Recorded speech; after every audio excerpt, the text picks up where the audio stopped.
Some mistakes can be forgiven with a simple apology. Others will cost you your entire career in less than 5 minutes.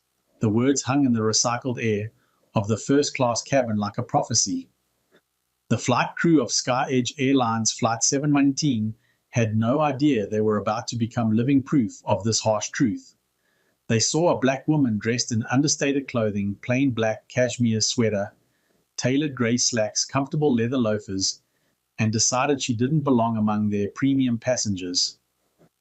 What followed was a cascade of assumptions, prejudice, and public humiliation, each misstep driving them deeper into professional ruin. The crew thought they were simply asserting their authority over an uppity passenger. They had no way of knowing they were confronting Dr. Maya Reynolds, a technological innovator and industrial titan who just 72 hours earlier had secretly acquired their entire airline through a quiet holding company. The acquisition wouldn't be public knowledge for another 2 weeks.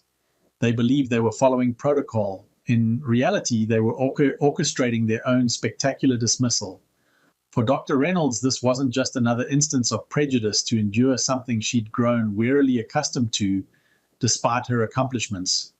This was an unexpected inspection of her newest asset, a real-time evaluation of the company's culture and customer service. What she witnessed would demand immediate and decisive correction. The flight attendants couldn't have known that their casual prejudice would trigger a corporate earthquake, that their dismissive glances would be evaluated with the same exacting precision this woman applied to aerospace engineering and billion-dollar acquisitions. They couldn't have anticipated that their routine morning flight would end with them being escorted from the aircraft stripped of their credentials, their careers in free fall. In the span of 5 devastating minutes, they would learn a lesson about power prejudice and consequences that no training manual could have prepared them for. They would discover too late that true authority isn't measured by a uniform or a position, but by character and conduct.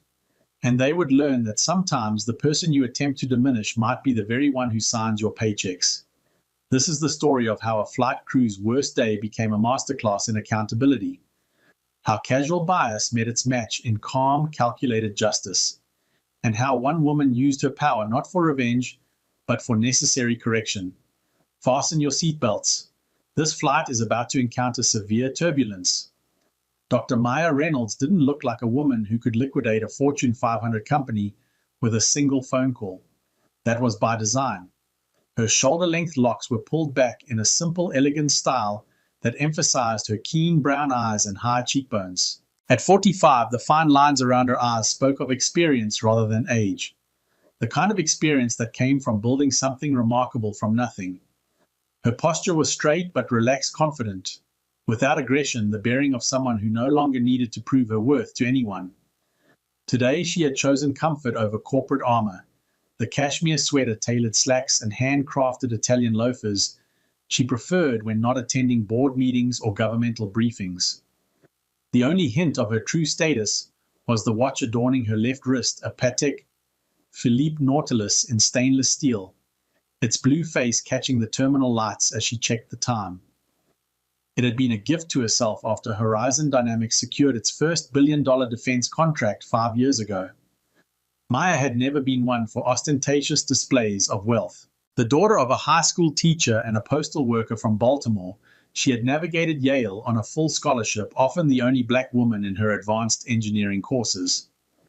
Those years had taught her that brilliance alone wasn't enough.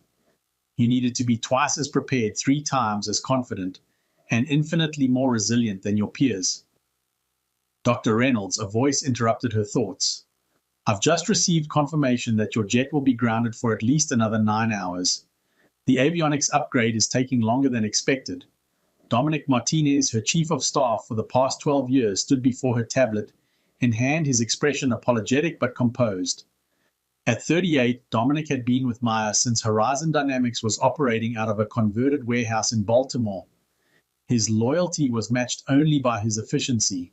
I've looked into charter options, he continued, but the earliest we could arrange would get you to New York 3 hours after your meeting with the Pentagon procurement team. Maya nodded her mind, already calculating alternatives. What about commercial, she asked, glancing at the departure board. Dominic tapped his tablet. SkyEdge has a direct flight leaving in 90 minutes. First class is available. A slight smile tugged at Maya's lips. SkyEdge, she repeated softly. The irony wasn't lost on either of them. SkyEdge Airlines, a boutique carrier known for its premium service and sleek branding, had become a wholly owned subsidiary of Horizon Dynamics just 3 days ago. The acquisition had been executed through a holding company with Maya's name kept deliberately absent from all paperwork. The merger wouldn't be announced for another 2 weeks after regulatory approval was finalized. Book it, she said. Seat 1A if it's available. I could use the legroom. Dominic's fingers moved across his screen. Are you sure I could arrange for them to know? No, Maya cut him off gently. I want the standard passenger experience. Consider this an unscheduled inspection. He nodded, understanding immediately. Maya had built Horizon Dynamics on the principle that leadership required direct knowledge of operations. She regularly visited manufacturing floors, unannounced flew on test aircraft, and spent time with entry-level employees. This impromptu flight would provide valuable insight into her newest acquisition. As Dominic departed, Maya returned her attention to the bustling terminal. Below on the tarmac, a choreography of vehicles and personnel moved with practiced precision.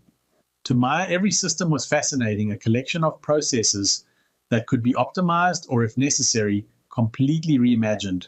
It was this perspective that had transformed Horizon Dynamics from a startup into a technological powerhouse that now employed over 15,000 people worldwide. She watched a SkyEdge Boeing 737 taxi toward its gate, its distinctive blue and silver livery gleaming in the morning sun.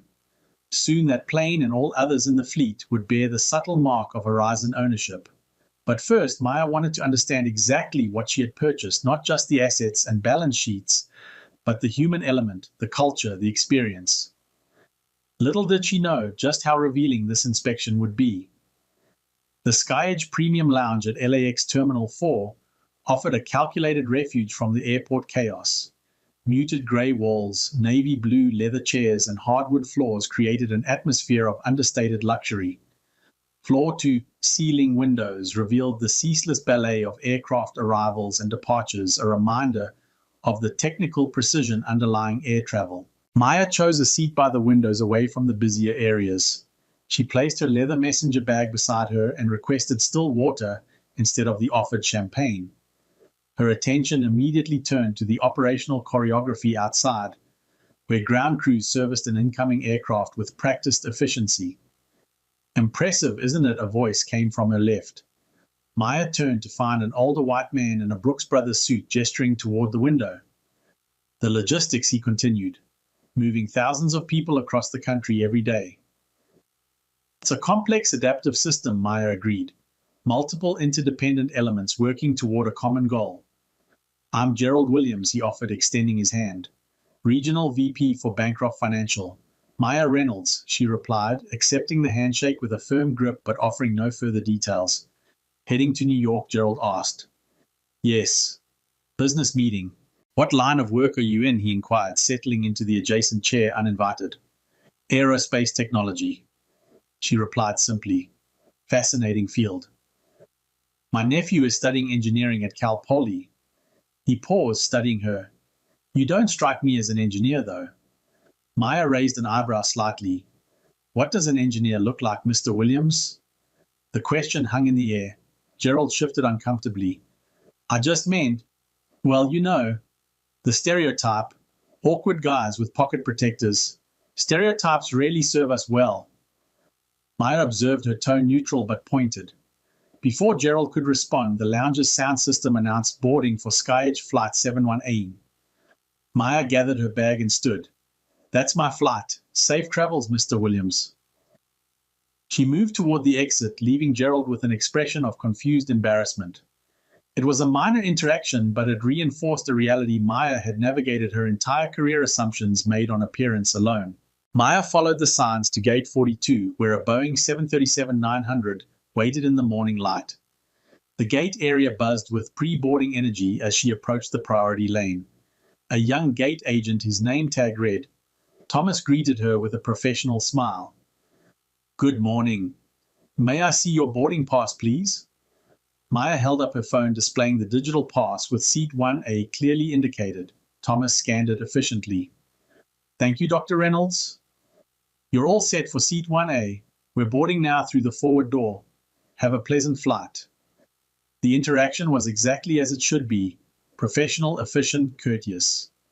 As Maya proceeded down the jet bridge, her mind catalogued observations about her newest acquisition.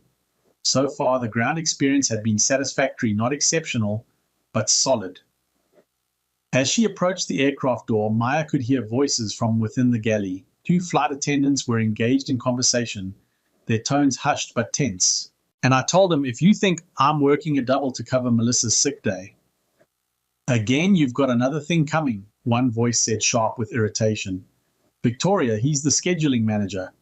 You can't just, the second voice began, only to be cut off. I've been with this airline for 20 years, Elena. I know how to handle scheduling. Now help me finish the setup before they start boarding. Maya took a final breath of the jet bridge air, steeling herself for the transition from observer to participant. In moments, she would step aboard her newest acquisition as an anonymous passenger. What she would discover in the next few minutes would alter the trajectory of multiple careers, including her own. The threshold between jet bridge and aircraft marked more than a physical transition. For Maya, it represented the boundary between theory and practice, between acquisition paperwork and operational reality.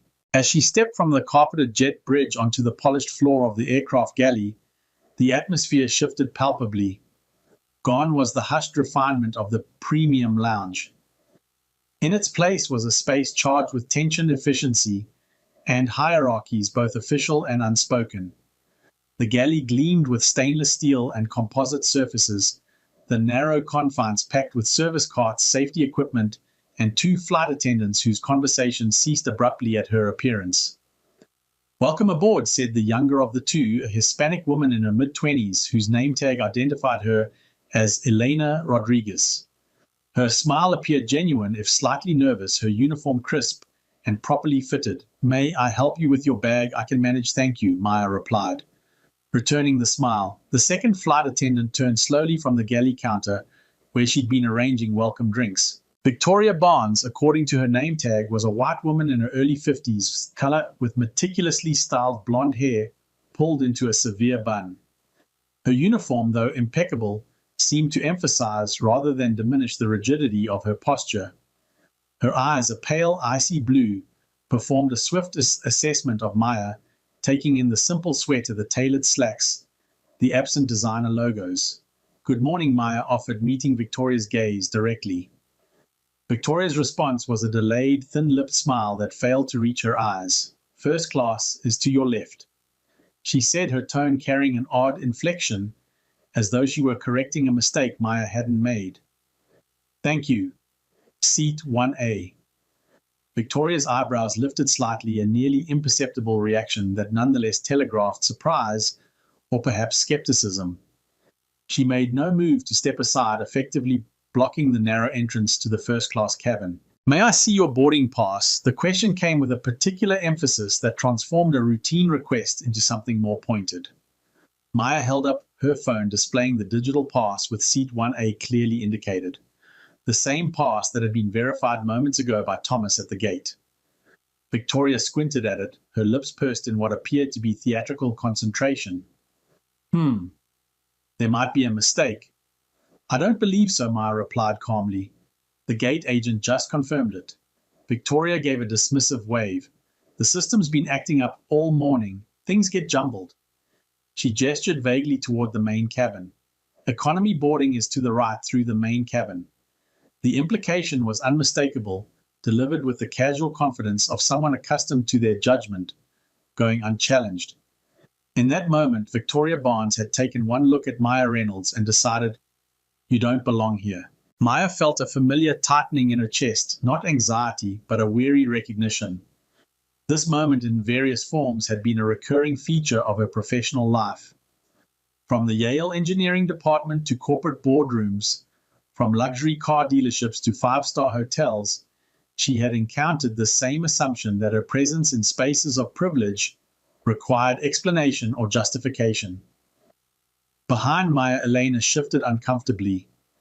Her eyes darted between the passenger and her senior colleague, a subtle conflict playing across her features.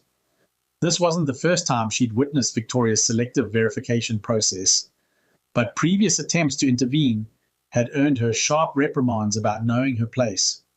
My boarding pass clearly indicates first class seat 1A. Maya stated, her voice maintaining its even tone. She refused to provide Victoria the satisfaction of seeing her ruffled. If you scan it, you'll confirm it's correct. Victoria released a short, sharp sigh, the sound of profound exasperation, as if Maya were a difficult child rather than a paying premium passenger. Honey, I've been doing this for 20 years. I can tell when there's a mix-up. She made a move to physically direct Maya toward the economy cabin. The first-class cabin is fully booked. Now, if you'll just move along and let the other passengers board. Maya didn't raise her voice. She didn't shift her posture. She simply remained where she stood, creating an immovable object in the narrow galley. My seat is 1A. She repeated, her voice now carrying a quiet authority that made Elena take an involuntary step back. I will not be moving to the economy cabin. Please scan my pass or get your purser. The word purser seemed to activate something in Victoria's demeanor. It was a challenge to her authority, using airline terminology that passengers typically didn't employ. Her face, already pinched with irritation, tightened further into a mask of condescension.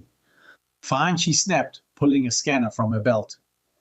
She took Maya's phone with unnecessary force, a small but deliberate physical aggression, and scanned the code with theatrical flourish. The device beeped, a green light flashed, confirming what Maya already knew. For a split second, Victoria's composure faltered. The scanner had verified Dr. M. Reynolds' seat 1A. But admitting error was apparently not in Victoria's professional repertoire. Prejudice, once engaged, creates its own momentum, manufacturing justifications when facts prove inconvenient. Like I said, the system's faulty, Victoria muttered, returning the phone, without making eye contact.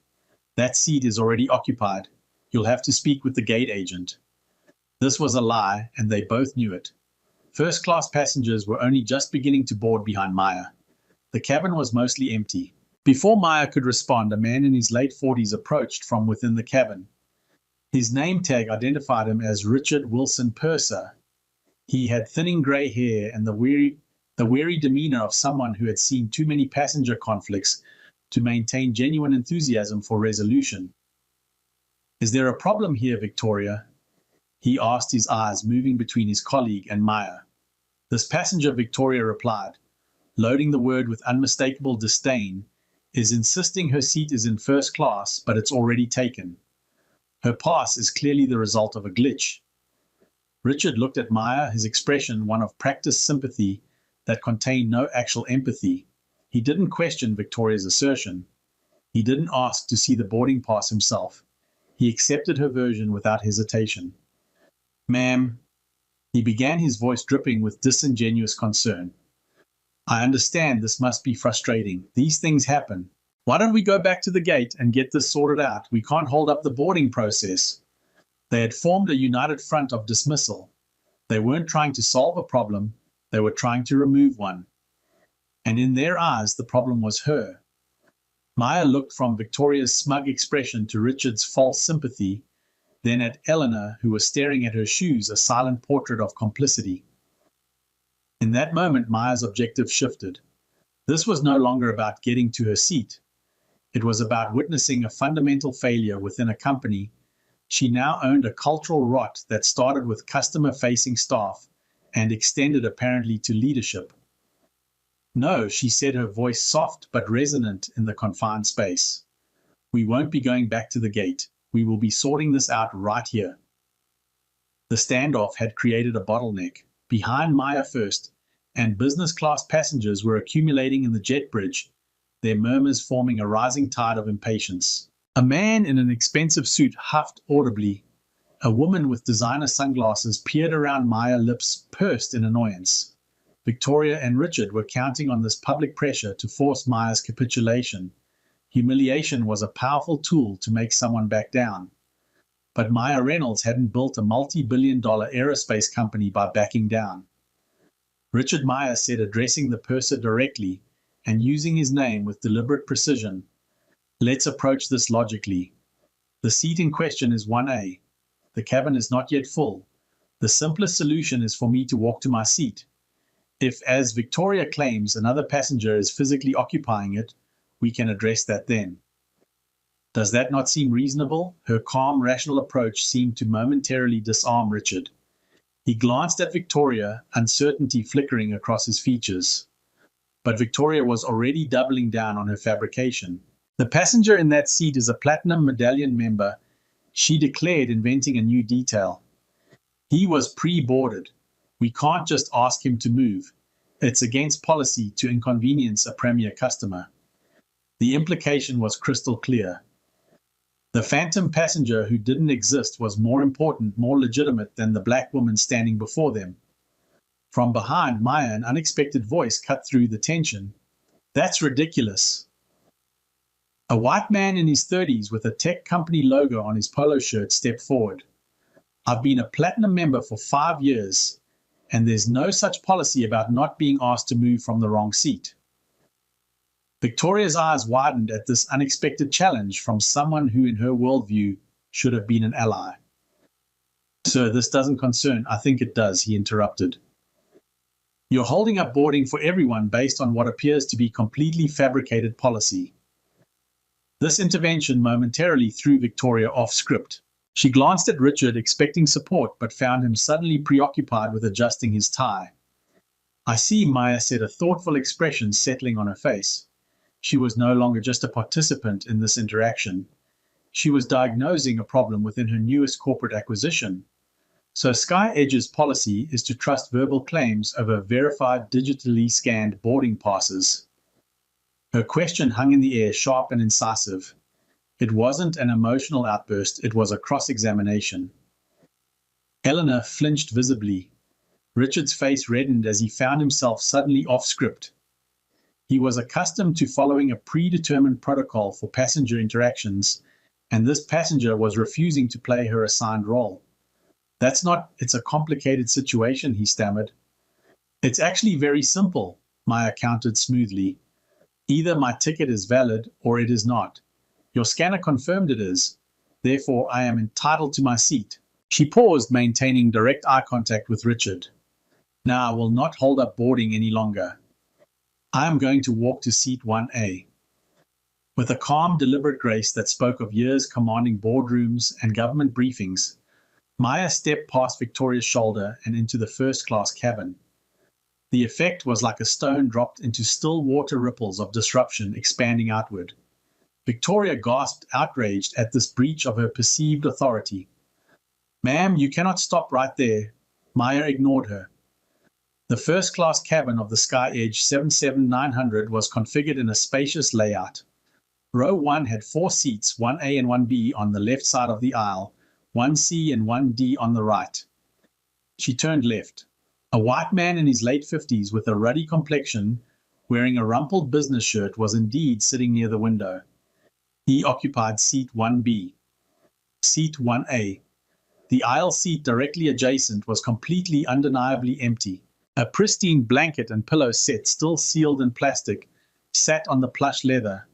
Maya stopped beside the empty seat and turned to face the crew who had followed her into the cabin. Her expression remained neutral, but her eyes were piercing. She didn't say a word. She didn't need to. The empty seat spoke for her. The man in 1B, William Harrison, according to the flight manifest Maya would later review, looked up from his phone, annoyed at the commotion. He glanced from Maya to the flight attendants, a smirk playing on his lips, clearly enjoying the drama, despite his inconvenience. What's the problem here? Harrison asked loudly, his voice carrying a hint of entitlement. I paid for 1 seat, not 2. Is that what this is about? He seemed to relish the opportunity to insert himself into the confrontation. Victoria's face, which had been pale with anger, now bloomed with splotchy red patches of humiliation. She had been caught in a transparent lie.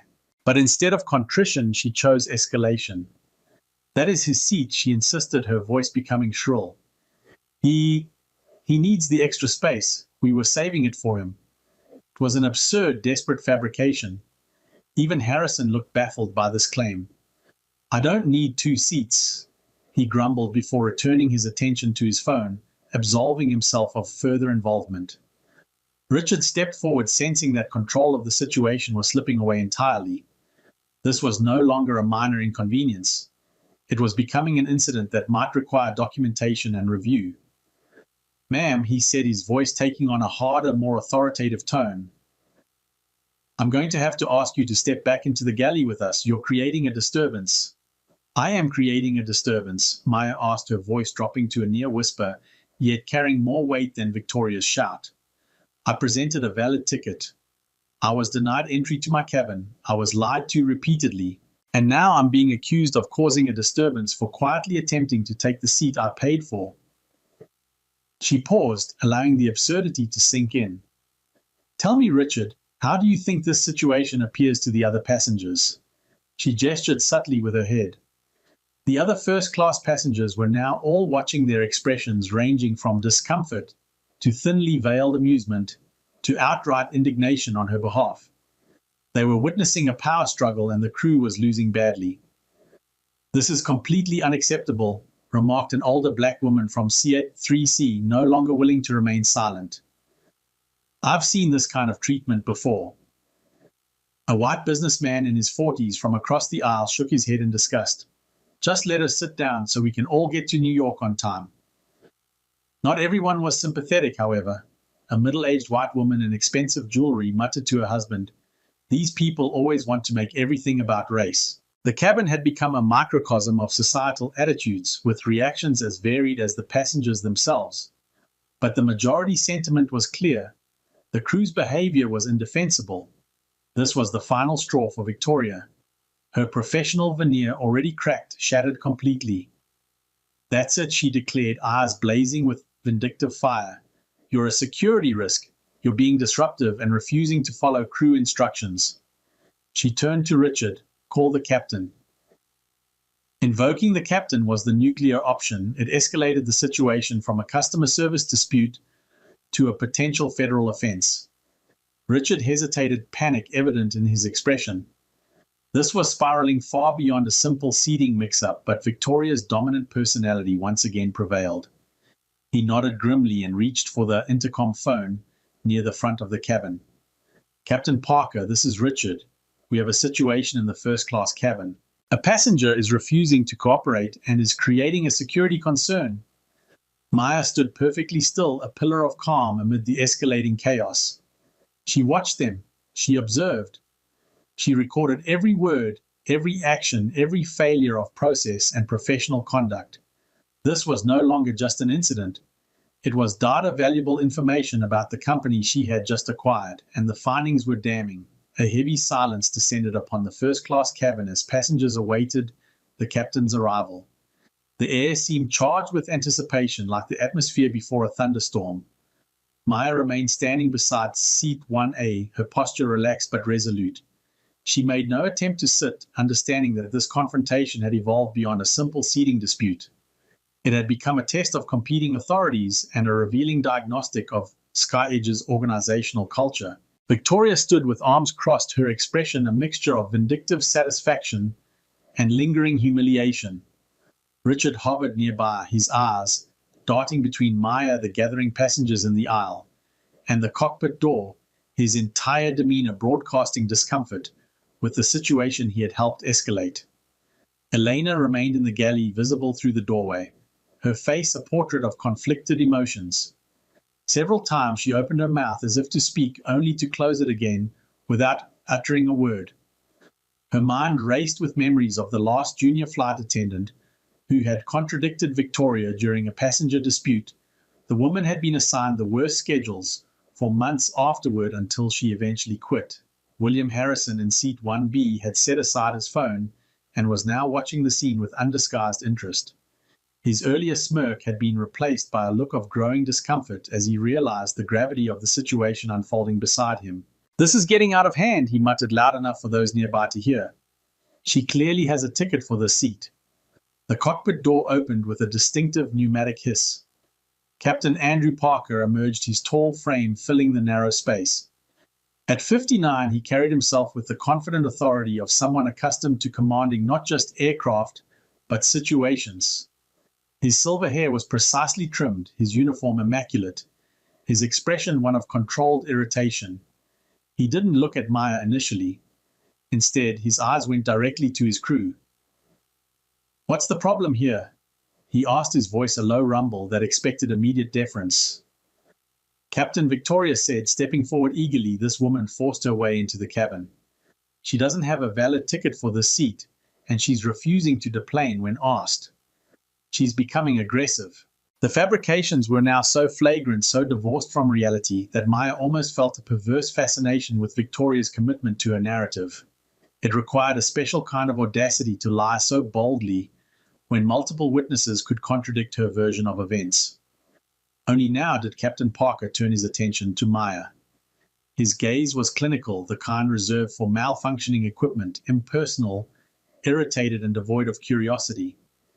He saw what Victoria and Richard saw, not a person deserving of fair treatment, but a problem to be efficiently eliminated.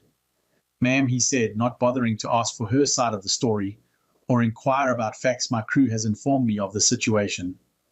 We're on a tight schedule. You have two options. You can accept a seat in Economy Plus, or you will have to leave the aircraft. We can have you rebooked on a later flight." "What's it going to be?" The entire crew stood behind him, a united front of institutional authority. Victoria looked triumphant. Richard appeared relieved to have passed responsibility upward. Eleanor seemed to be trying to make herself invisible, her eyes fixed on the floor. Maya regarded the captain's impassive face with quiet assessment. He hadn't investigated. He hadn't asked for evidence. He had accepted the most biased, least rational version of events because it was the path of least resistance. He was the final and most critical failure in Scage's chain of command. For a brief moment, Maya felt a surprising impulse to acquiesce, not out of intimidation, but from the bone-deep weariness of fighting the same battle in different forms throughout her life. Would it be easier to just take the economy seat, complete her inspection from there, and address the cultural issues later through policy changes? The thought lasted only a second before it was replaced by a firm resolve. This moment wasn't just about her comfort on a single flight. It was about every passenger who would come after her, especially those who lacked her power and position. To walk away now would be to endorse the very behavior she found intolerable. She held his gaze for a long moment. He expected her to argue, to protest perhaps, to break down in tears. He was prepared for all possible manifestations of defiance or submission. He was not prepared for what she did next. Maya gave a small, almost imperceptible nod. "I see," she said, her voice utterly devoid of emotion. "I understand my options perfectly." She turned not toward the back of the plane as the crew anticipated, but toward the open door of the aircraft. To them it signaled surrender, a clear indication that she would deplane rather than accept economy seating. Victoria's smug expression deepened. Richard's shoulders relaxed visibly. They had won. They had successfully put this difficult woman in her place. As Maya reached the galley, she paused and took her phone from her pocket. But it wasn't the airline's app she opened. It was a secure satellite link, a specialized communication device used for sensitive corporate communications. She pressed a single number on her speed dial. The crew watched in confusion as she raised the phone to her ear. Her first word cut through the air, quiet, yet absolute in its authority. "Dominic." Captain Parker's ultimatum hung in the recycled air of the cabin, as sterile and final as a surgeon's pronouncement before an incision. The entire crew arrayed behind him presented a facade of corporate authority, their postures conveying the certainty of victory. Victoria's face was a mask of vindictive triumph, her arms crossed tightly, as if physically containing her satisfaction. Richard looked profoundly relieved, grateful that a messy problem was now in more authoritative hands. The captain himself was a portrait of detached impatience, his gaze unwavering, his authority absolute in his own mind. They expected resistance. They were prepared for hysteria. They had encountered difficult passengers before and had a mental script for every possible reaction. They were utterly unprepared for Dr. Maya Reynolds. In the space of a single extended heartbeat, Maya processed the situation with the same cold analytical precision she applied to aerospace engineering challenges and hostile corporate takeovers. This was no longer a simple customer service interaction. It was a cascading failure of organizational culture, a series of flawed decisions fueled by bias and cemented by arrogance. She looked at their faces one by one, and she did not see individuals. She saw liabilities. Victoria was a reputational risk. Richard was a leadership failure. Captain Parker represented an abdication of ultimate responsibility. A profound weariness washed over her, a feeling heavier than anger.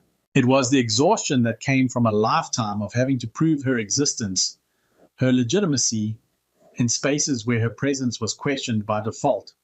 From Yale's engineering lecture halls to her first corporate boardroom to this first-class cabin, the theme remained constant: justify your presence. Maya remembered a particularly painful incident during her sophomore year at Yale. A professor had stopped her at the door of an advanced thermodynamics seminar, insisting she must be in the wrong room despite her name being on the roster. When she produced her student ID, he'd simply said, "Well, that's surprising," before allowing her entry. She had aced that course, but the memory of that moment, the automatic assumption of her misplacement, had never faded. The crucial difference now was that Maya was no longer a student trying to earn her place or an employee fighting for recognition. She owned the room, she owned the plane, she owned the entire airline, and that changed everything. This was no longer a personal insult to be endured. It was a fundamental flaw in a complex organization. She had just acquired a culture of prejudice that threatened her investment and the experience of countless future passengers. It was her fiduciary duty to her shareholders, to her brand, and to every future customer who might look like her to excise this cancer immediately. A small, almost imperceptible shift occurred in her posture the moment the passenger receded and the CEO emerged. She gave a slow, deliberate nod. "I see," she said, her voice stripped of any discernible emotion. "I understand my options perfectly." With measured dignity, she turned away from the captain and his crew. She did not cast a final defiant glare. She simply moved her steps unhurried back toward the galley and the open aircraft door. A collective unspoken sigh of relief rippled through the crew. It was over. Their authority had prevailed. Victoria allowed a triumphant, venomous little smile to touch her lips. She turned to Richard and muttered just loudly enough for nearby passengers to hear, "Some people just can't take no for an answer." Richard, busy trying to hustle the other queuing passengers, nodded in agreement. "Back to business," he said, his voice imbued with renewed cheerfulness. Captain Parker, his duty discharged, gave a curt nod and turned to head back to the cockpit, confident that the disruption had been neutralized. To him, Maya was already a forgotten annoyance, a piece of human friction smoothed over by the rigid application of protocol. William Harrison, still in seat 1B, watched Maya's retreat with a furrowed brow. Unlike the crew, he sensed something wasn't quite right about this resolution. The woman's composure was too perfect, her acceptance too immediate. She wasn't acting like someone who had been defeated.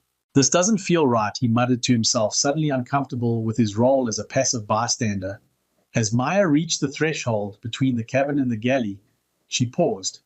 She reached into her leather messenger bag and withdrew her phone. It was not a slim, jewel-like consumer device. It was a slightly thicker, more robust piece of hardware, its casing a dull, non-reflective composite. The Raya satellite phone. A tool for when you were beyond the reach of normal infrastructure, a device that spoke of remote research facilities, and the kind of global business that could not afford to be out of touch for even a moment. The crew paid her no mind. She was probably calling a friend to complain, or a car service to cancel her pickup at JFK. It was the last gasp of a person who had lost a confrontation. She pressed a single button on her speed dial. The call connected almost instantly with a faint electronic hiss, unique to satellite connections: Dominic. The name was spoken quietly, yet it possessed a resonant clarity. It was the voice of a commander addressing her most trusted lieutenant. On the other side of the country, in the Horizon Dynamics Command Center in Reston, Virginia, Dominic Martinez sat bolt upright. He recognized that tone. He had heard it only twice before, once during a server collapse that threatened to wipe out a decade of research, and once during a tense negotiation with the Department of Defense. It was the sound of Maya's placid fury. Maya, he said instantly. Alert, his fingers already flying across a keyboard, bringing up contingency protocols. Your flight should be taking off. Is there a problem? Our plans have been altered, she replied, her back to the cabin, her eyes watching the crew's triumphant reflections in a polished steel coffee maker. I'm on Sky Edge Flight 7A in LAX Gate 42. I need you to execute Code Obsidian. The typing on the other end of the line stopped, a beat of pure silence. Code Obsidian was the Horizon Dynamics emergency protocol for when a company asset encountered a critical operational failure. Unlike most emergency procedures which addressed external threats or technical malfunctions, Code Obsidian was specifically designed for internal failure situations where the organization itself was compromised from within. It triggered a complete command override and executive intervention, Code Obsidian. Dominic repeated the two words heavy with implication. Confirmed. Is there a security threat? Are you safe? The only threat is to this company's bottom line, she replied, her voice as cold as the stratosphere. I want you to ground this flight. Now. Contact the LAX Air Traffic Control Center and Airport Operations. Use my authority as controlling shareholder. I want a hold placed on Sky Edge 719. Under no circumstances is the jet bridge to be detached. Instruct the ground crew to hold position and await direct orders from me. Is that clear, Crystal? Dominic replied, his voice now a low, efficient hum of activity. He was already relaying the orders through secure channels. Then get me Patricia Montgomery. I want her and the entire senior executive board for Sky Edge on a conference line in 5 minutes. Tell them their new owner is on site and is witnessing a complete operational breakdown. I want them on that call in 5 minutes, or they can tender their resignations in 6. It's already in motion, Dominic confirmed. The aircraft is now classified as a static asset. The tower has been notified. Thank you, Dominic. She ended the call and turned around, her expression serene. She walked back to the entrance of the first-class cabin, but didn't try to enter. She simply stood there, a silent, motionless sentinel. Her stillness was more unnerving than any outburst could have been. Victoria noticed her first. Her triumphant smile vanished, replaced by a sneer of irritation. Oh, for heaven's sake. Are you still here? I'm calling security myself if you don't. Her tirade was cut short by the captain's voice crackling over the intercom. The boom of authority was gone, replaced by a sharp, confused tone. Tower, this is Sky Edge 719. We're showing a ground hold order flagged against our flight number. Can you advise we are buttoned up and ready for pushback? The reply from the tower was flat, unemotional, and audible to everyone in the suddenly silent cabin. Sky Edge 718 affirm you are under a ground hold. The order originates from your own corporate headquarters. Override Priority Alpha. I repeat, Override Priority Alpha. Do not close your doors. Hold position at the gate, awaiting further instruction. A wave of confusion rippled through the cockpit and cabin. Captain Parker's voice came back tight with frustration. Corporate on whose authority? We have a schedule to keep. Authority is listed as Reynolds, the tower replied. No further information available. Maintain position 718. William Harrison's head snapped up at the name, his eyes immediately finding Maya standing in the galley doorway. The smug amusement that had played across his features moments ago was replaced by a dawning realization. He shifted uncomfortably in his seat, suddenly very interested in his phone screen. Richard's face went pale. Victoria's mouth opened and closed silently, like a fish struggling for oxygen. Corporate intervention of this magnitude was unheard of. An override from someone named Reynolds. It made no sense. Their reality began to completely unravel when Thomas, the gate agent, burst back onto the plane. He was no longer the calm, smiling professional who had processed Maya's boarding pass. He was breathless, his tie askew, clutching a tablet with white-knuckled hands. Captain Parker, he called, his voice cracking with panic. An alert just came through. It's a red flag directive from the executive office. He stumbled into the galley, his eyes wild. He scanned the scene, the confused crew, the waiting passengers, and the impossibly calm black woman standing by the galley. His gaze locked on her, recognition dawning in his expression. It says there's a code Obsidian event, he stammered, reading from his tablet. All operations are suspended. There's a message here for the crew of Flight 719. Do not under any circumstances allow the passenger, Dr. Maya Reynolds, to leave the aircraft. Comply with all her requests immediately and without question. The COO is en route to your location. Acknowledge receipt. Thomas looked up from the tablet, his face a canvas of dawning gut-wrenching horror. He looked directly at Maya. You're Dr. Reynolds, he whispered the name, suddenly feeling like a thunderclap in the small enclosed space. Maya offered him a single slight nod of confirmation. The name combined with the context hit the crew like a physical blow. Victoria staggered back a step, her hand flying to her mouth. Richard's face had turned a pasty, sickly shade of grey. Captain Parker, who had emerged from the cockpit to investigate the commotion, stood frozen in the aisle, the colour draining from his face. Reynolds, the name of the reclusive genius, founder of Horizon Dynamics. The company that, according to hushed rumors in financial pages, had just acquired a significant stake in a major airline. Before anyone could speak, a new sound echoed from the jet bridge, the frantic drumming of expensive shoes on metal. A moment later, 3 people in bespoke business attire, looking utterly disheveled, burst onto the plane. Leading the group was Patricia Montgomery, the Chief Operating Officer of Sky Edge.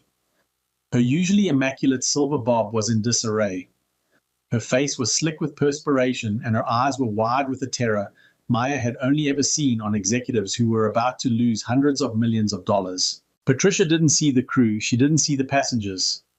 Her eyes scanned the galley and locked onto Maya with the desperate homing instinct of a person spotting a rescue ship in a hurricane. Dr. Reynolds, she gasped, skidding to a halt in front of her. She was so out of breath she had to lean against the bulkhead. Dr. Reynolds, my God, I came as soon as I got the call. I am so profoundly sorry. There has been a catastrophic misunderstanding. Her panicked, groveling apology was the final damning piece of evidence. It was the sound of a corporate officer bowing to the true source of power. The crew stared their minds, refusing to compute the scene unfolding before them. Victoria looked from her terrified COO to the woman she had called Honey, the woman she had tried to banish to the back of the plane. She saw the simple cashmere sweater, the elegant loafers, the understated watch that probably cost more than her annual salary. She had seen a problem to be dismissed. She now understood she had been standing before the source of all authority, and she had spat in its face. The smugness, the anger, the condescension, it all curdled into a cold, heavy dread that settled deep in her stomach. They hadn't just made a mistake. They had committed professional suicide. The silence that descended upon the aircraft galley was a living entity, thick and suffocating. It was composed of the crew's frozen shock, Patricia Montgomery's ragged breathing, and the stunned stillness of the first-class passengers. In this vacuum of sound, Dr. Maya Reynolds was the gravitational center, her calm presence holding every person in a state of suspended animation. The COO's panicked recognition of her name had been the lightning. This silence was the thunder that followed, rolling through the cabin and confirming the devastating scale of the strike. Patricia Montgomery, recovering a sliver of her executive composure, made a move to speak again, to apologize further, to do anything to fill the terrifying void. But Maya raised a single placid hand, and she fell silent instantly. Her gaze had not left the crew. This was not yet the moment for damage control. This was a moment of judgment. Behind Patricia, 2 more executives hovered in the galley doorway. James Atkins, Sky Edge's chief financial officer, a thin man with wire-rimmed glasses, whose usual precise demeanor had given way to visible anxiety. Beside him stood Olivia Wilson, head of customer experience, clutching a leather portfolio to her chest like a shield, her eyes darting between Maya and the crew with growing horror as she pieced together what had transpired.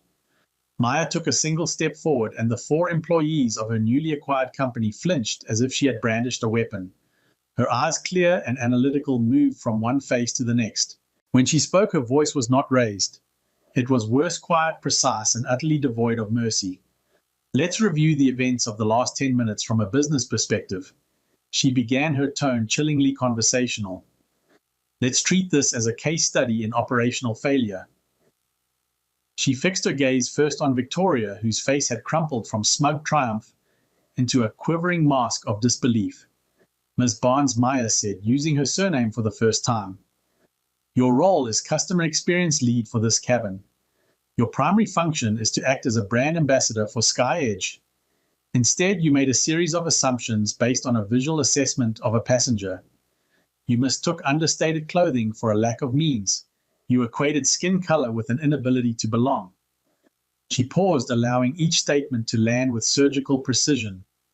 You did not consult your own scanner, a tool provided specifically for verification. When proven wrong by that tool, you did not apologize and correct your error. You invented a series of escalating falsehoods. You lied about a full cabin. You lied about a pre-boarded passenger. And you lied to your superiors. The clinical dissection continued, relentless in its accuracy. You converted a simple boarding process into a public confrontation, alienating not just one passenger, but every other premium customer who witnessed it. Maya gestured subtly to the first-class cabin where passengers were watching in stunned silence. You are not an asset, Miss Barnes. You are a walking, talking lawsuit.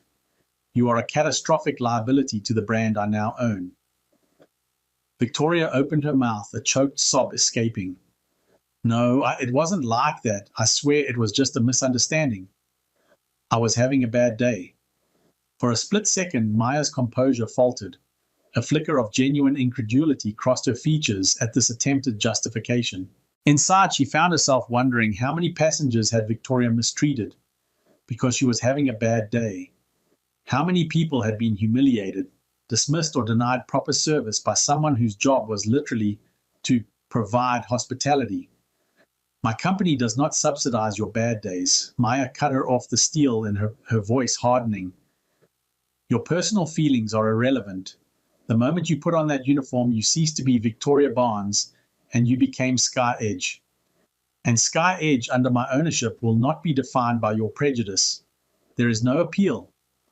Her gaze shifted to Richard, who seemed to be physically shrinking into the bulkhead. Mr. Wilson, she said, addressing him formally. Your role is in-flight service manager. You are the designated leader on the cabin floor. Your function when faced with a conflict is to de-escalate, investigate, and resolve. You did the precise opposite on all three counts. Richard's eyes remained fixed on the floor, unable to meet her gaze. You did not ask to see my boarding pass. You did not consult the passenger manifest. You did not question the increasingly illogical claims of your subordinate. You accepted her narrative without a moment's hesitation because it was the easiest path. You chose the comfort of complicity over the duty of leadership. She leaned slightly forward, ensuring her next words could not be missed. A leader who does not question, who does not verify, is merely a follower in a nicer uniform. Your failure is in some ways more dangerous than Ms. Barnes's. She is a source of poison. You have proven you are a willing conduit for it. Richard simply stared, his face ashen, his mouth agape. There was nothing to say. She had dissected his professional cowardice with surgical precision. Next, her eyes fell upon Captain Parker, who stood stiffly by the cockpit door, his face a frozen mask of indignation. He was a man accustomed to absolute authority, and its sudden total evaporation had left him in a state of shock. And you, Captain, she said, her voice dropping even lower, carrying an edge of profound disappointment. You are the pilot in command. Federal aviation regulations grant you ultimate authority over this vessel and every soul on it. That authority is not a privilege. It is a burden of immense responsibility. It requires sound judgment, impartiality, and a dedication to facts. She took a step closer to him, her gaze unflinching. When you were summoned, you conducted no investigation. You asked me not a single question. You accepted a third-hand, biased, and frankly hysterical report from your crew, and presented me with an ultimatum. You were willing to eject a ticketed passenger from your aircraft based on hearsay. Captain Parker's jaw tightened, a flash of defiance crossing his features, but he remained silent. The safety and security you are sworn to protect is not merely about mechanical checks and flight paths, Captain. It begins with the fundamental respect and fair treatment of the people on board. You failed your most basic duty before we ever left the ground. You have proven that your authority is a shield for your convenience, not a tool for justice. You are a risk I am not willing to take. Finally, her gaze softened just a fraction as it rested on Elena, the young attendant who stood trembling, tears streaming silently down her cheeks. And you, Ms. Rodriguez, Maya said, her tone shifting from condemnation to something more akin to a final lesson. You are new. You were uncomfortable. I could see the conflict on your face from the moment I stepped on board. You knew what was happening was wrong, but you remained silent. You stood by and watched your colleagues abuse a passenger because you were afraid. Maya felt a twinge of personal struggle as she addressed Elena. The young woman's fear was palpable, and her tearful remorse seemed genuine. Maya herself had once been in positions where speaking up carried significant professional risk, but allowing that empathy to override accountability would undermine the very change she sought to create. Let this be the most important lesson you ever learn in your professional life. Silence in the face of injustice is a vote for the oppressor. Your inaction made you a part of this failure. I hope for your sake that wherever you go next, you remember the price of that silence. Helena tried to speak, her voice breaking. Dr. Reynolds, I wanted to... They would have, I know. Maya said, her tone softer but still firm. I understand the pressures and dynamics at play. But understanding doesn't equal excusing. There are always consequences for our choices, even when those choices are made under duress. Having delivered her verdict on each crew member, Maya took a steadying breath. She turned her full attention to Patricia Montgomery. The courtroom portion of the proceedings was over. The sentencing was about to begin. Ms. Montgomery, she stated, her voice returning to the cool, efficient tone of a chief executive. Effective immediately, the employment of Victoria Barnes, Richard Wilson, Captain Andrew Parker, and Elena Rodriguez with SkyEdge Airlines and any subsidiary of Horizon Dynamics is terminated for cause. Patricia nodded rapidly, her head bobbing like a dashboard ornament. Of course, Dr. Reynolds. Absolutely.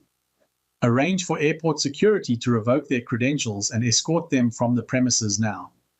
Their final paychecks will be processed according to standard procedure, but there will be no severance. Is that understood? Perfectly, Patricia confirmed, already gesturing to her colleagues to make the necessary calls. The finality of the order was absolute. Victoria let out a full-throated sob, burying her face in her hands. Richard simply slumped against the wall, defeated. Captain Parker, however, bristled, his shock finally giving way to a surge of prideful anger. You can't just, he began. I can, Maya interrupted, her voice like ice. And I have. Your authority ended the moment you demonstrated you were unfit to wield it. Now please leave my aircraft. An airport security officer, already summoned by Thomas, stepped forward. This way, please, she said, her voice firm but neutral. One by one, the disgraced crew turned and walked the longest walk of their lives back down the jet bridge. Victoria was openly weeping. Richard looked like a ghost. Elena seemed utterly lost. Only Captain Parker held himself erect, his face a thunderous mask of fury, a deposed king being led into exile. With the crew gone, Maya turned back to Patricia Montgomery. The air was still charged with tension, but the immediate crisis was over. Now the strategic cleanup began. Patricia, she said, her tone shifting again, now that of a commander outlining a battle plan. This incident was not an anomaly. It was a symptom of a diseased culture. Your task is to cure it. The first-class cabin had fallen into a stunned silence. Passengers sat motionless in their seats, many still holding phones that had been recording the extraordinary scene.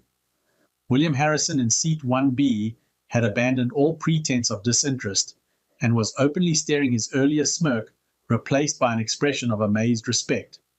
I had no idea, he murmured, half to himself and half to Maya. The way they treated you was inexcusable. I should have said something sooner. Maya acknowledged his belated recognition with a slight nod, but offered no absolution.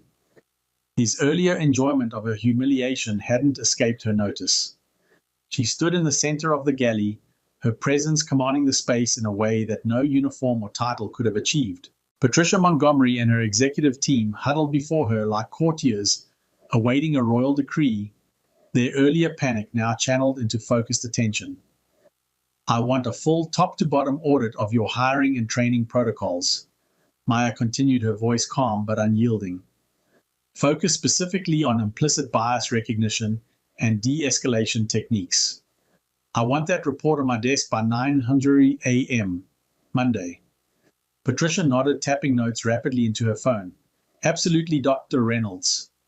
I also want a review of every passenger complaint filed in the last 2 years that involved allegations of discrimination. I want to know how they were handled and by whom. Every incident, every response, every resolution.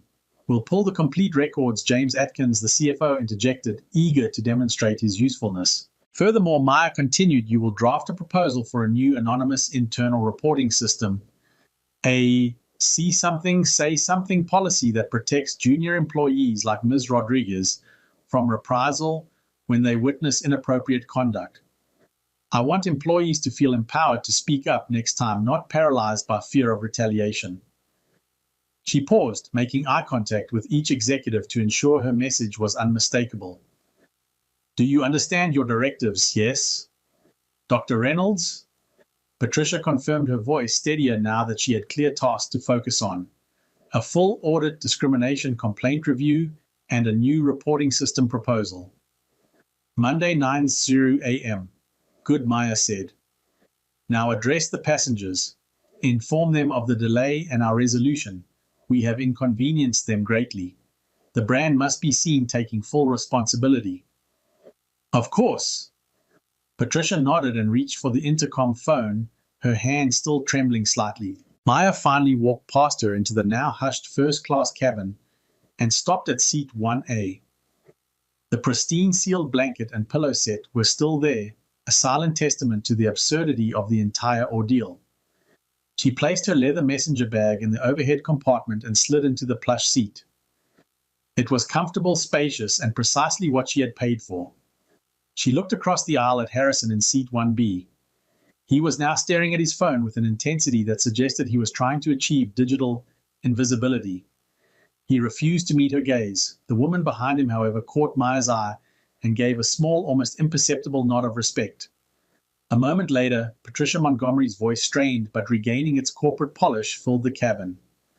Ladies and gentlemen, this is SkyEdge's Chief Operating Officer, Patricia Montgomery.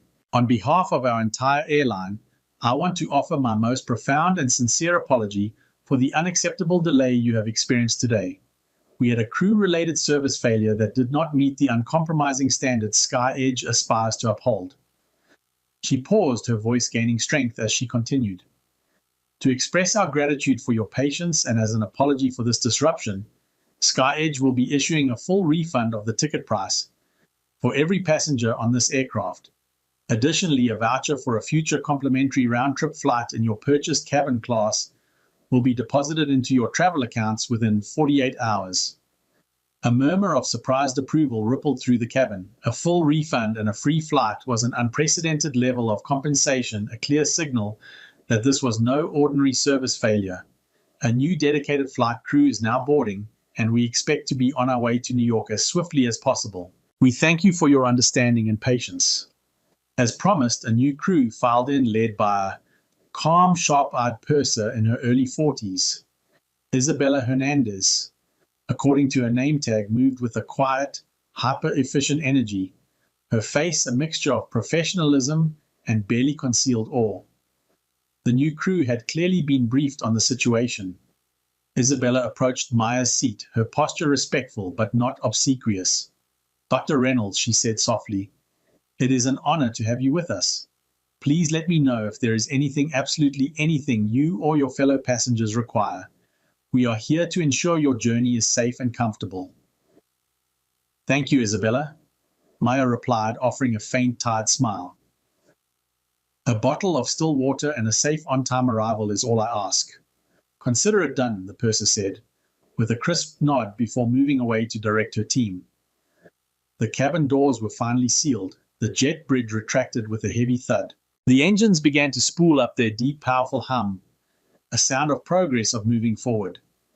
As the Boeing 737 pushed back from the gate and began its slow taxi toward the runway, Maya finally allowed herself to relax.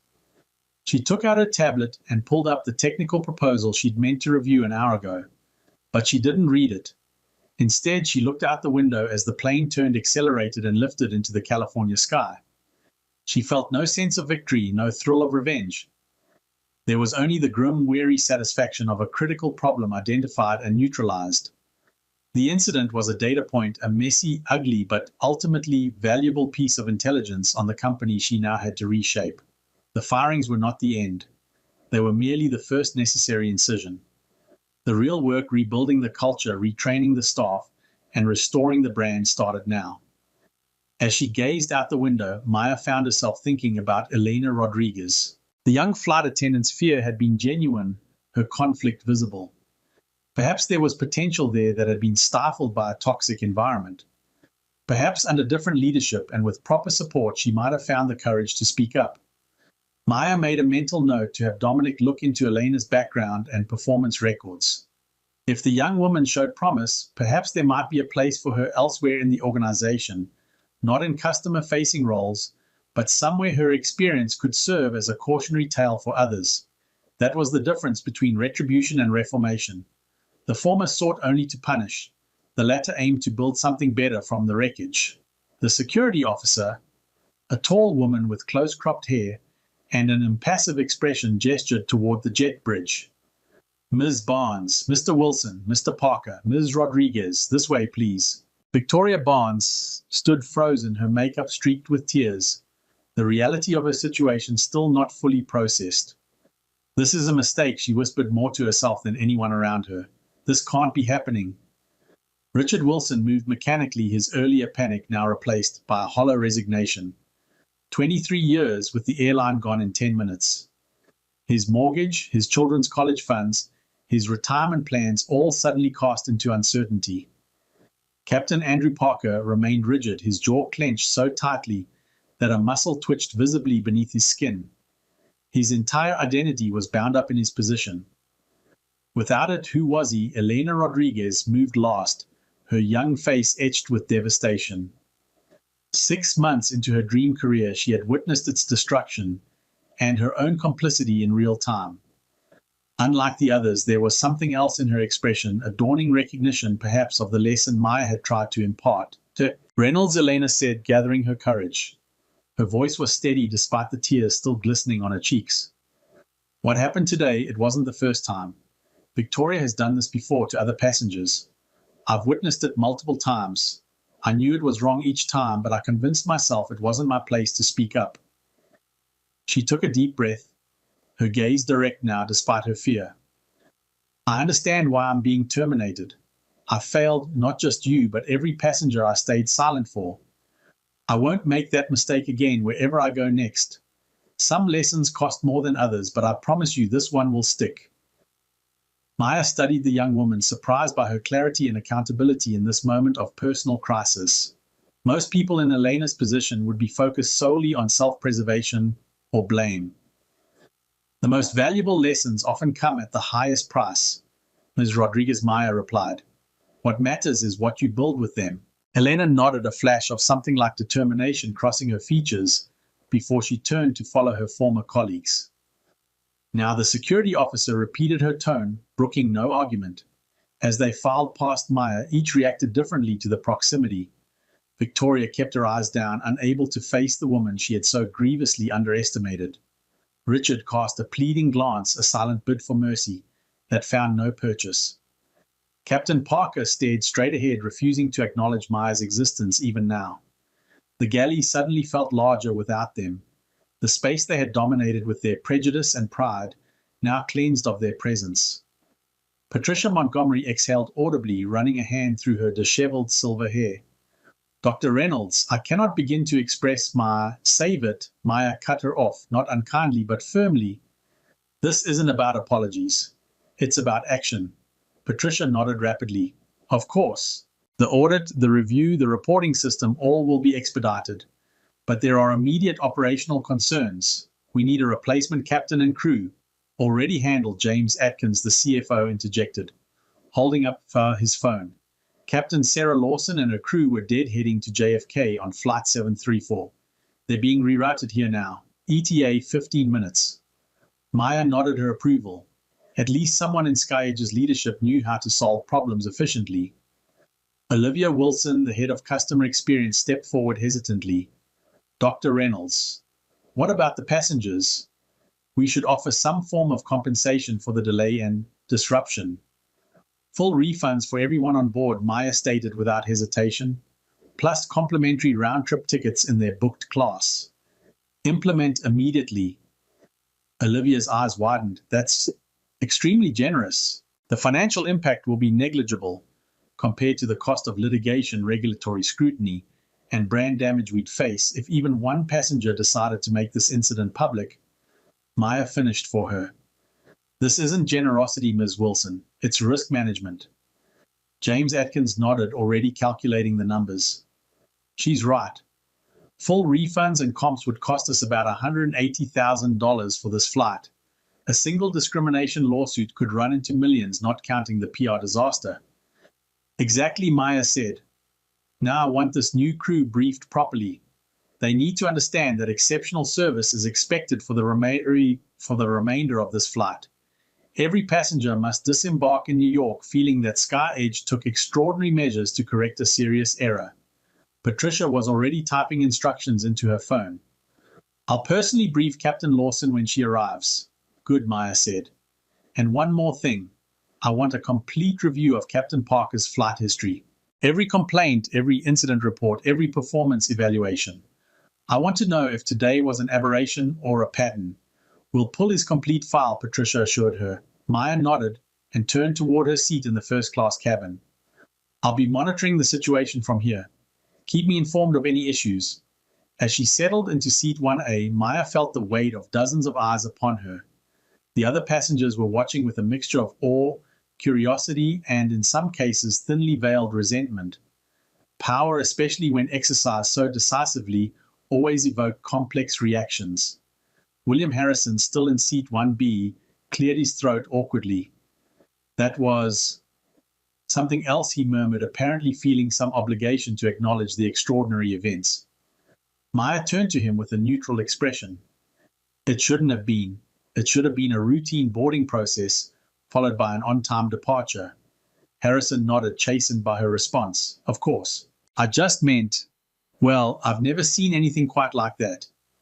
That's the problem, Mr. Harrison, Maya replied quietly. These incidents happen every day to people who don't have the power to make them stop. The only unusual aspect of today was the consequence. He had no response to that. After a moment of uncomfortable silence, he returned his attention to his phone, his earlier smirk nowhere to be seen. From behind, Maya heard a soft voice. Thank you. She turned to find a young black woman in seat 2A, leaning forward slightly. I've been in that situation, the woman continued, more times than I can count, but I never had the ability to do anything about it. Watching you, it was justice. Maya offered her a small, genuine smile, the first since the ordeal began. What's your name, Zoe? Zoe Taylor. I'm heading to a job interview in New York. What field? Zoe? Aerospace engineering, actually. I just finished my master's at Caltech. Maya reached into her bag and extracted a business card. A simple, elegant design with only her name, title, and contact information. She handed it to the younger woman. When you're done with your interview, call my office. We're always looking for talented engineers at Horizon Dynamics. Zoe's eyes widened as she read the card, recognition dawning. You're that Dr. Reynolds, the quantum propulsion pioneer? Maya nodded slightly. The very same. Your work on low-energy plasma containment changed the entire field, Zoe said, awe evident in her voice. Your papers were required reading in my advanced propulsion seminar.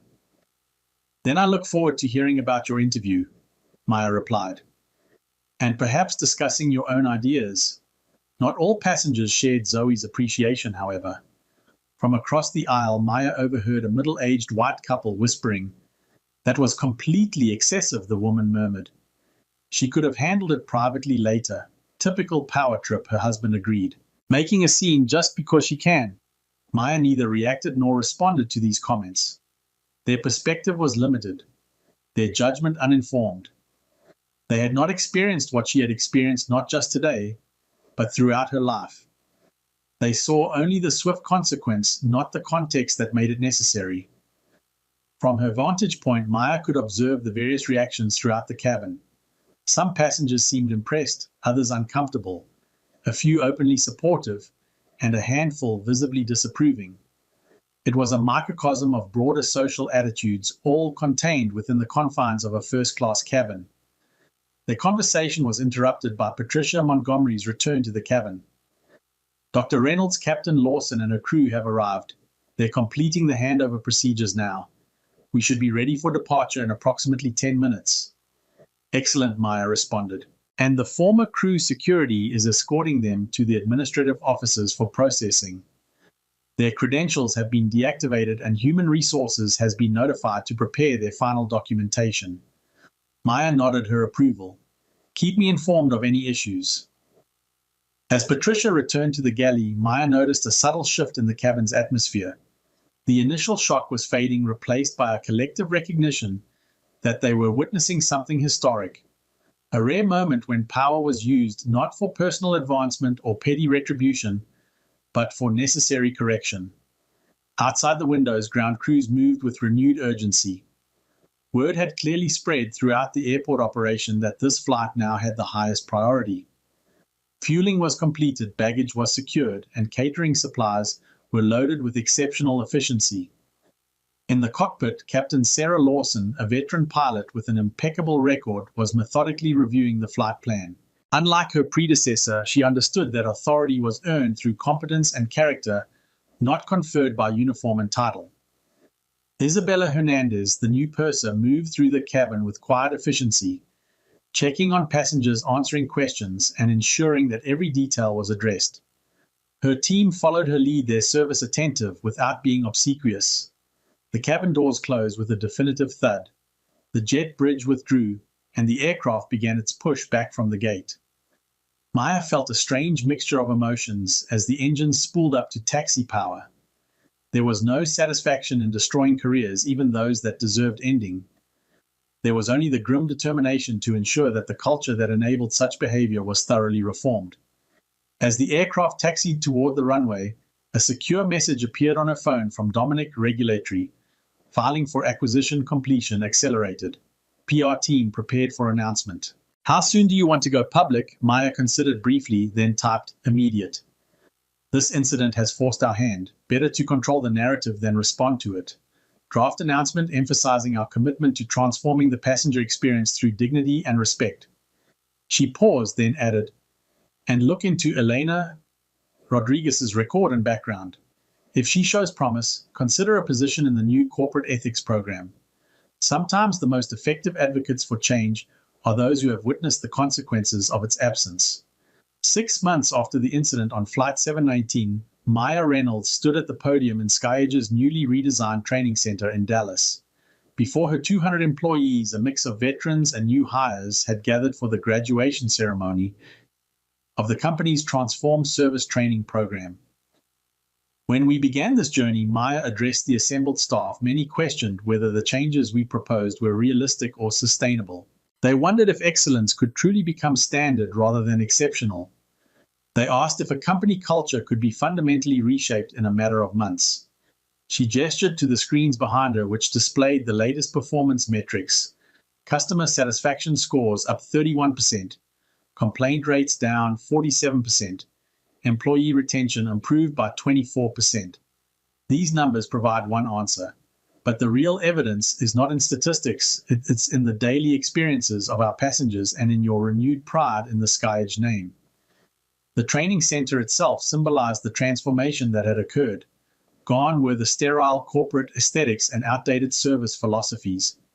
In their place was a dynamic learning environment designed to prepare staff for real-world challenges, complete with simulation cabins and interactive scenario-based training. Leading the graduating class was Elena Rodriguez, who had not only accepted the position in the ethics department, but had subsequently developed a widely praised training module on bystander intervention based on her own experience. Her journey from silent witness to vocal advocate had become a powerful narrative within the company. True change is never easy, Maya continued. We faced resistance, skepticism, and occasionally outright opposition. Some long-time employees chose to leave rather than adapt to our new standards. Several managers initially tried to maintain the status quo through passive resistance.